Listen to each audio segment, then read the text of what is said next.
Great. Welcome, everybody. Thank you for joining us today. I'm Mark Weisskopf, Professor of Environmental Epidemiology and Physiology here at the Harvard T.H. Chan School of Public Health, and also the Director of our NIEHS Center for Environmental Health that is co-sponsoring this event.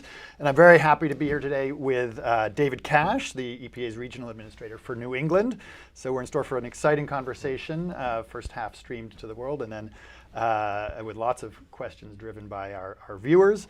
And I'm also joined by my colleague, Professor Tamara James Todd, who is the Mark and Catherine Winkler Associate Professor of Environmental Reproductive Epidemiology, who'll be facilitating a dynamic discussion after the live stream with our in-person audience here after the live stream ends. So again, thank you. So let's jump right in with the big picture, David. So let's talk about how and why underserved communities, often communities of color, often feel the greatest impacts from pollution, environmental degradation, for instance, in terms of air pollution and proximity to Superfund sites or fossil fuel-fired power plants. How is the EPA addressing these disproportionate impacts? Yes, that's a great question, and particularly at this moment in EPA's history, where, as some of you may know, President Biden issued executive orders in the first days of the administration that related to environmental protection, to climate change, and all of them had fundamental pieces about environmental justice.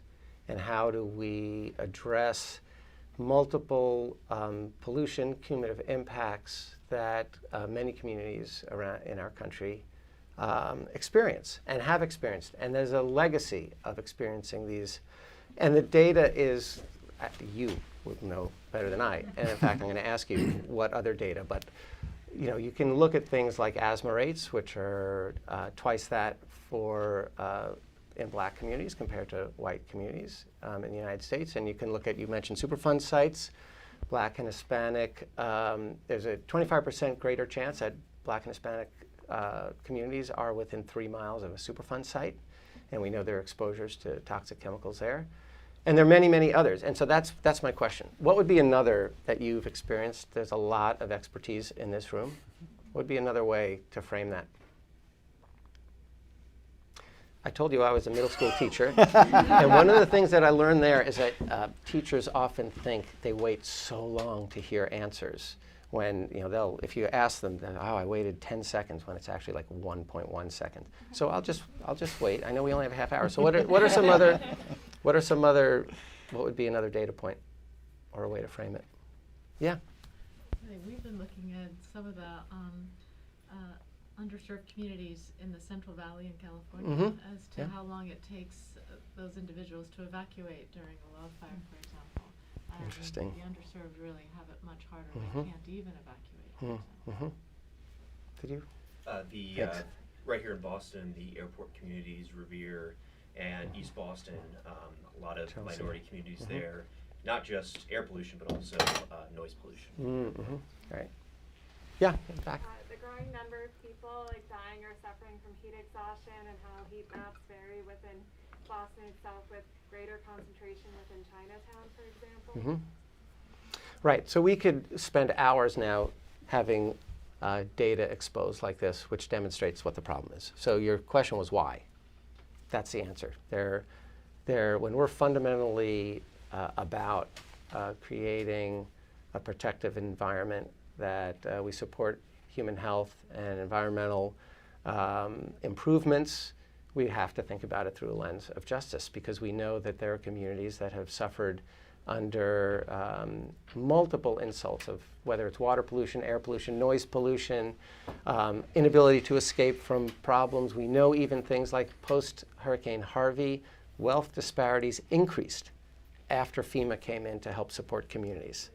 So these are the kinds of things that drive what we're doing. And as Administrator Michael Regan says, now is a time that environmental justice has to be part of the DNA of EPA. And what that means is that every program we are looking at how do we weave environmental justice concerns and environmental justice benefits into the work that we do, whether it's in permitting or in our regulations or in how we provide incentives. And there are a lot of incentives now coming through the bipartisan infrastructure law, roughly $60 billion coming to EPA, or the Inflation Reduction Act, which is another $40 billion. I mean, these are huge, huge numbers in terms of I mean, this is once in a generation of how we're addressing climate change, and we have to get the equity and justice part of this right. Great, thank you, David. So this is a question from a viewer that sort of follows along on this one. So what viewer wants to know, what power will the new Office of Environmental Justice have to regulate or act if climate initiative rollouts are happening in an inequitable way? Yeah, so that, first of all, you kind of hid one of the punchlines there, is that a couple of months ago we created a new Office of Environmental Justice and External Civil Rights. And I know you probably are not people who really care that much about bureaucracies and institutions, but this is the first major office within EPA in decades. So you're probably familiar with the Air Office, there's a Water Office, there's the Toxics Office, et cetera. So this is showing, demonstrating how important environmental justice is, that there's a whole new office. So basically, that office is working with the other offices, with Air and Water, et cetera, on developing the tools that are part of our regulatory authority, that are part of our legal authority, that are part of our permitting authority to be protective. So if you take, for example, we just issued a permit, a stormwater permit in Chelsea. Some of you may have followed that. Early in the permitting process, there's an opportunity for public engagement and public process. And community members in Chelsea were like, well, great, we're glad that you're looking at stormwater, but wait a minute, there are other impacts. There's air impacts, there's noise impacts, there's other water impacts besides stormwater. Shouldn't you be taking a cumulative impact approach, which we don't generally do? And that started this whole process where our permitting team, working with the Office of Water and Office of Air in headquarters, really evaluated how we could do this permit in a different kind of way. Now, the authority in the Clean Water Act doesn't let us at this point look at cumulative impacts, but we're spending a year plus with a study, working with the community, getting extra funding from the Office of Environmental Justice to really dive into not just what the cumulative impacts in Chelsea and neighboring communities are, but what are the tools that we can bring to bear given the authorities that we have in the Clean Water Act, the Clean Air Act, et cetera. So that's how we would follow up with that. And then there are multiple ways where complaints might come in the way that, was it Vera asked, where our various offices of whether it's enforcement and compliance would, investigate what's happening in those communities. Great, okay. So also our conversation today, and this is an important point of mine that I'm stressing, is really centered on action and how we do things. So this fall, the EPA released its Environmental Justice Action Plan. So what are the key components of that, and how are they going to apply specifically in New England? Yeah, so there are a bunch of different components, many of which are being developed right now. I mean, so much of this is new. So much of this has been supercharged by the Inflation Reduction Act, which I think, as you know, many people thought wasn't even going to happen until the end of the summer. And we're trying to figure out, as an agency that has been primarily been a regulatory and permitting agency, an enforcement agency, is now a grant-giving agency. And so we're trying to figure out how do we identify what is a community with environmental justice concerns? How do we identify that? How do we figure out what the best tools are to engage with those communities, to provide the funding that those communities need? And here's a really good example that we have concerns about, that we're trying to figure out the mechanisms to make it work. Of course, these same communities don't have the capacity and resources to apply for a federal grant. It's complicated. There's a lot of reporting requirements, et cetera. So we're trying to figure out, well, how can we create, for example, technical assistance institutions and organizations that can be funded through the two bills, that will support communities that are putting together these kind of grants. How can we work with universities where there are students in classes that might want to learn? How do you engage with a community and assist them in the grant writing process, et cetera? So there are a lot of creative ways that we're looking to assure that the benefits as we're moving forward actually go to the communities that we think are in most need.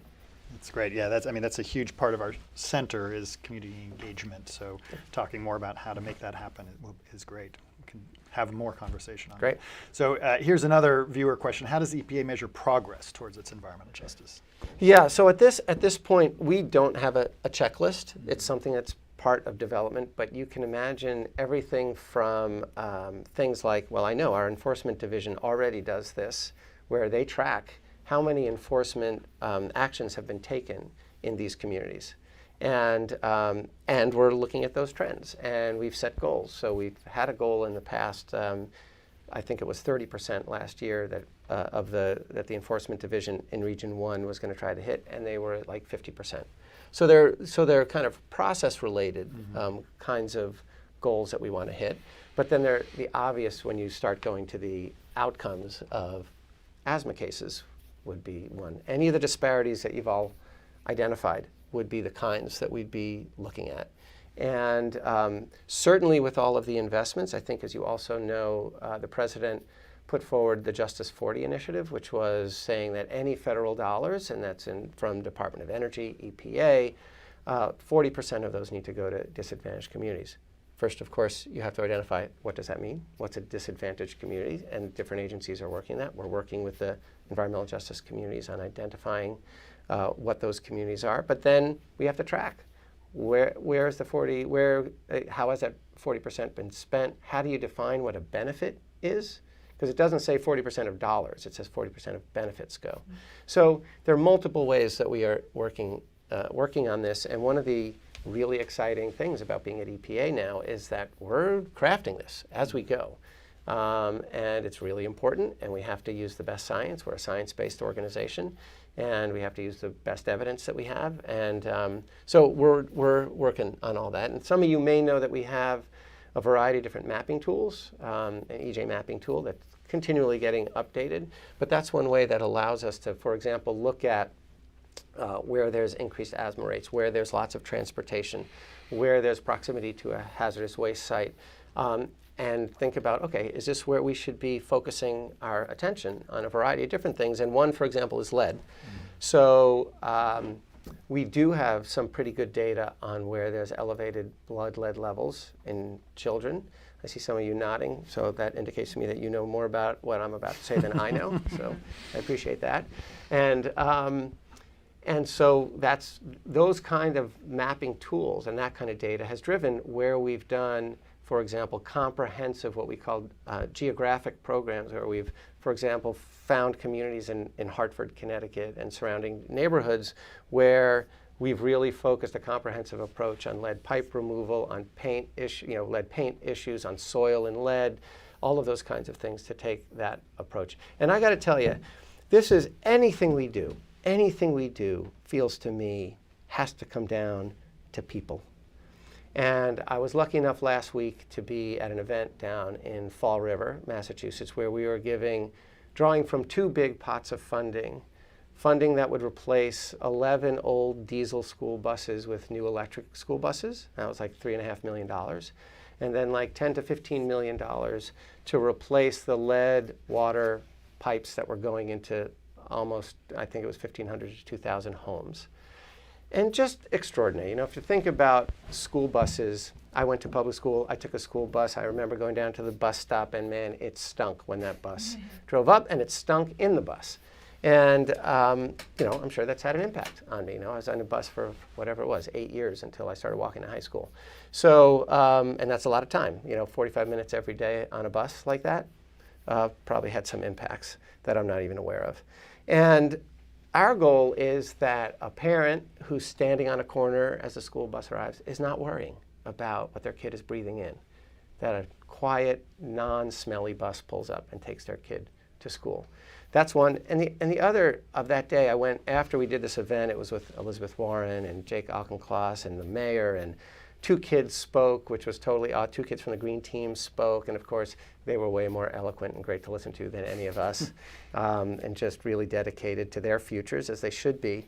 And after that event that was at the high school, which, by the way, sorry I'm getting on these tangents, it's all about the same story. A science teacher came up to me afterwards, who, as now you know, I have a kind of affinity to science teachers, and she was so excited, and she was like, oh my gosh, this is so great. I teach science and I teach STEM vocational classes, and these kids are going to learn how to maintain these buses and how to maintain the electric infrastructure that's coming. And it's like, oh my gosh, this is perfect. Of course we want to hire kids from this community who are going to be part of the new clean energy workforce. And that was fantastic. Then I went to the site where they were removing the pipe. And it looks like any kind of construction site, a big ditch outside the house, and they were yanking the old lead service line out, and the new plastic service pipe was inside and being yanked out too. And as they're finishing up the job, I look in the window of the house, and there's a mom holding their toddler. And the kid is looking out. Obviously, the kid is more excited about the earth mover out there. But I was wondering, is this mother thinking, I don't have to worry now when I turn on the tap and I give my kid a glass of water. I don't have to worry now when my kid is taking a bath. How great is that? So whenever I think about these investments that we're doing, to me, that's what it's always coming down to. It's the kid who's going to have a job in the clean energy future. It's the parent that doesn't have to worry about their kid breathing in diesel emissions. And it's the parent who doesn't have to worry about water. So that's a really long-winded answer. I can't even remember the question that you gave, but that's where it led. Well, it was led certainly me. about engagement, and that's one of the ways engaging people is critical. So sort of sticking on the community Yeah. engagement theme, you've written about the importance of linking knowledge and planning across scales, bringing national, regional, and local voices together. The EPA's Equity Action Plan also calls for engaging underserved communities and integrating participatory science.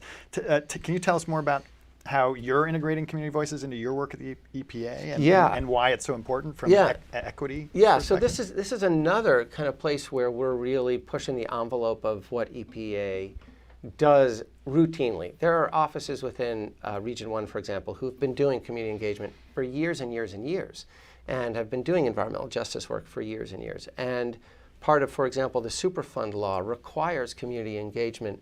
And it's been incredible to watch these staff members who go out and they literally sit in people's living rooms and explain what's going on. And we need to ramp that up many, many, many times. Because whether it's with these permits or with money from the Inflation Reduction Act, we don't know the answers. We don't know. EPA, federal government doesn't know what's most important to these communities, what these communities are most concerned about, where they want investments to happen. And so critically important that we get that engagement. And it takes skill, and it takes empathy, and it takes representing the communities who we serve. And this is another thing that the president has said, and I completely agree with. And if you looked at the EPA office, we don't generally represent the communities in New England who we serve. And certainly we don't represent the communities with environmental justice concerns who we serve. So we have a big job to do in terms of diversifying our workforce, of engaging professionals who grew up in and live in cities and towns all across New England to work at EPA to help us address these kind of issues. But the partnership goes well beyond just like federal staff who are connecting with the communities. I mean, one of the kind of brilliance of the creation of the EPA in the 70s was the co-regulator relationship that we have with our states. And so there are many, many different statutes where it's sometimes clear, sometimes not clear, but roles and responsibilities are shared by the federal government and state government. In New England, we have state governments who are really engaged and generally forward-leaning on these kinds of issues and are really great to work with. And they're the ones who will generally have relationships with the mayors and the city councilors, et cetera. So you can see this kind of the importance of creating a network from the federal, state, local to the community level that we really have to focus on. And that, again, is another really exciting. We're hiring 10 environmental justice staff members in the next couple of months. I mean, that's remarkable to be pulling so many people on. And those, one of their main goals is going to be working on grants, but it's also going to be part of relating to that is creating the relationships with these communities that are going to be so pivotal to making the wise decisions and smart investments. So I think I know probably partly how you might respond to this question, but this is one sort of near and dear to me because thinking about our folks here, like the students, the postdocs, the faculty, what are ways that they can best integrate with communities and these community engagement efforts? All right. Your Okay. mark. So how long do we have? No, this is a great question, and I think as you know, Mark, our chief of staff, new hire Sanjay Seth, who had been at Harvard, had been at the Kennedy School, has been working with Harvard on an MOU, and is working with the University of Massachusetts Boston as well. And we're going to be looking at other universities. But there are multiple ways that there can be connections. So you can imagine research, kind of the research that you're doing, that EPA can get involved with. And I know that there's definitely been connections in the past between Chan and our researchers. And whether our scientists are in our divisions, like the water division or the air division, or at our lab. We have a lab up in Chelmsford, has about 60 or 70 scientists who are there, who cover all of those issues. They treat us as clients. They treat the regional office in Boston with its air and water and Superfund team as clients. So there's possibilities there. But we've really been thinking about this, the difficult nut to crack that I mentioned before, of how do we best engage communities and provide technical assistance in a way that allows them to access the kind of funding and technical support. And so we're starting to think that students in a variety of different kinds of classes may be able to serve that role really well as teams of students who develop relationships with cities and towns and communities within towns, or NGOs who want to apply where they might not have the bandwidth, they might not have the expertise, and it would be a phenomenal opportunity for students to learn the federal system and the federal application system. So that's one. That's a couple of different ones. Certainly, I know that your school has done a variety of different ways that you do community engaged science. In fact, I had mentioned this to you, Dr. Levy, who had been a professor here Right. many, many years ago when I first got into state government. There was a pot of federal funds that the environment group wanted to use at the time, because there weren't electric school buses then, to get diesel particulate filters on school buses in the state. And there was this pot of money that would have been enough to retrofit every single school bus in the state. So I connected with Professor Levy, who was doing really cool community studies where he had folks in Dorchester and Mattapan, where I don't even know what these things are. They're particulate monitors. Is that, am I getting that right? Is that even close to what it is? That's close enough? That's good, yeah. Okay. That's good. That showed, what the concentration of particulates were, and tracked it all around the city, and of course saw that in these communities where there was a school bus depot, and where the school buses ran, had high concentrations, and of course that was a problem. And then there was a professor, with Joel Schwartz, he was affiliated here as well? Still here in our Still center. here, okay, Yep. great. So, and he had done all kinds of cool modeling on the economic impacts of lead. As I see people nodding their heads, which was pretty phenomenal, showing like there was a correlation between a concentration of lead in the air and economic productivity in the future. It was kind of crazy. So this was kind of interesting. You can politically like or not like Mitt Romney, but he was driven by data.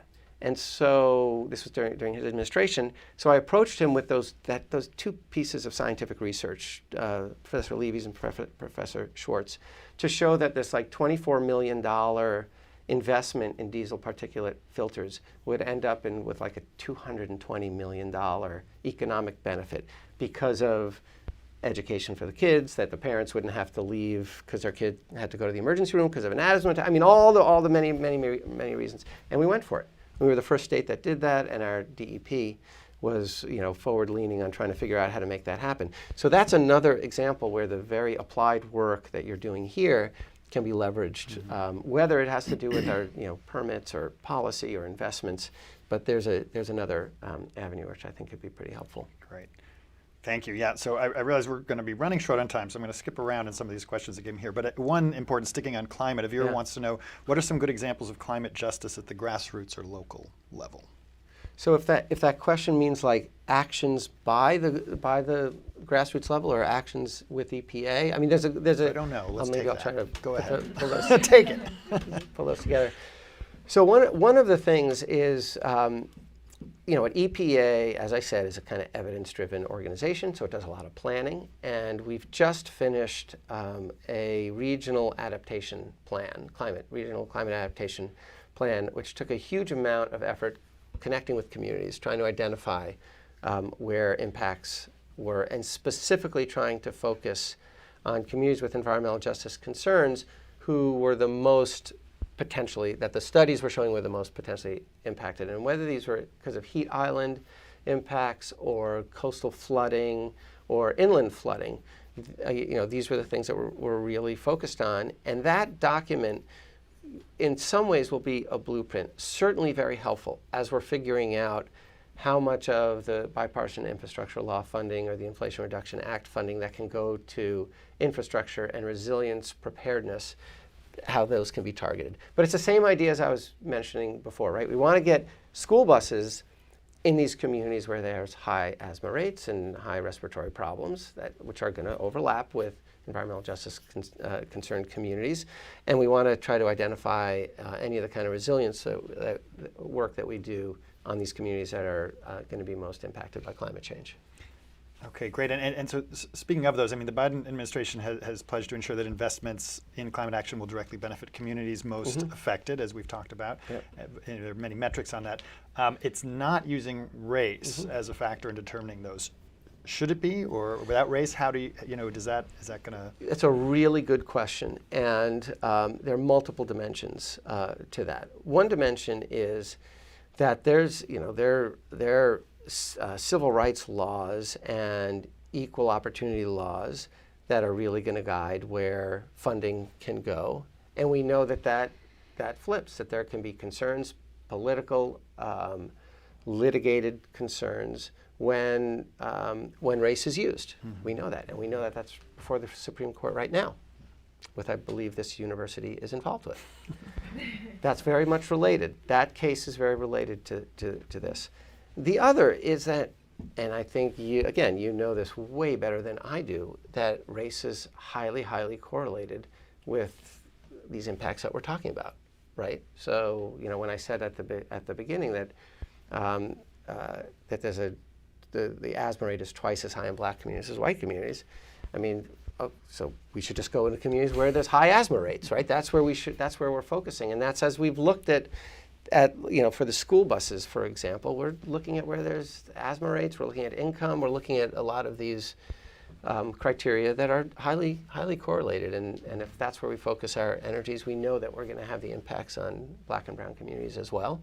And but what we're really interested in is disparate impacts, is the impacts, health impacts, and creating, improved outcomes for health for those communities that need it the most, regardless of race, regardless of, whatever. That's what we want to get. Great.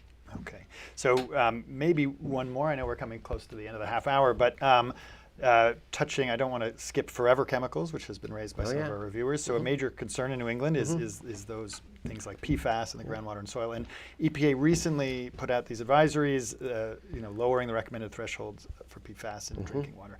They're guidelines and not mandates. Correct. And in many communities, including communities of color, levels far exceed those thresholds. So will the EPA consider making those mandates? Yeah. So that's the game plan. The game plan. Let me step back for a second, and I'm just looking at the clock. Go quickly. So, first of all, Administrator Regan came from North Carolina, where there were major PFAS issues, and when he was the Secretary of Environment there, he really was challenged by those. And shortly into his tenure, he created a PFAS working group nationwide to start looking at this question. Hadn't really been looked at that much in the prior administration. And it came out with a roadmap last October, and that roadmap identified that we needed to have a path to get to these standards, right? This is they're 11,000, 14,000, who knows how many of these chemicals, right? And a lot of uncertainty. So the first step, at least in the drinking water side, was to come out with these health advisories, basically saying the science says that these are concerning chemicals, and we're not yet ready to set standards, but hey, everybody, those are coming. And these are concerns. So water utilities, you should start looking at options and technologies, and states need to do the same thing. And the game plan, those were released in June, I believe, this last year. And the game plan was that standards would be set by the end of this year, end of the calendar year. And I'm not sure that might slip some, but that's what the game plan is. Got it. All right. Let's see. All right, so let's finish by talking directly about human health. People living in communities that are most vulnerable to climate change also are often at higher risk of health issues like diabetes, cardiovascular disease, negative reproductive health outcomes, et cetera. Yet discussions around climate change often neglect to include health. How do we, I mean, this is a school of public health. How do we make health an integral part of the climate change conversation? So the first way was to have Gina McCarthy be the head of the center. Not this center, the C The other change, center, Yes, right. the other center. You might remember, sorry. don't wanna Please. get centers all messed up here. I mean, she was such a huge advocate of framing climate issues, environmental issues as public health issues. And they are. So, I mean, I'll go back and look at the tape, but I'm hoping that I didn't talk about climate change and disregard the public health impacts because they're huge. And they intersect with all these other problems that we have. And this is the whole question of cumulative impacts as well. And we didn't even talk about, by the way, the non-environment or health-related cumulative impacts like education and jobs and unemployment and history of redlining, all of those kinds of things, right, which impact as well. So, I mean, climate is a public health urgency. The urgency about climate change, for public health on climate change is just as much there as any other dimension that you're talking about climate change. So the only thing I'd add to what you just said there Yep. is that as part of our center, I would say not just the toxic environmental chemicals, because actually part of our center, we've tried to broaden out our definition of the environment to include all those things that Yeah. we're talking about, Yeah. redlining, et cetera. Yeah, absolutely. All right. Great. Thank you so much, David, for your thoughtful comments. So Thanks for I having think me. we've hit the half hour, so we're going to say goodbye to our online audience. Thank you, everybody online. And if you missed any part of the program, you'll be able to view this on the Harvard Chan School's YouTube channel. So check that out if you missed any part of this conversation. All right. Great. Have Thank a you. wonderful afternoon. Thanks. Thank you.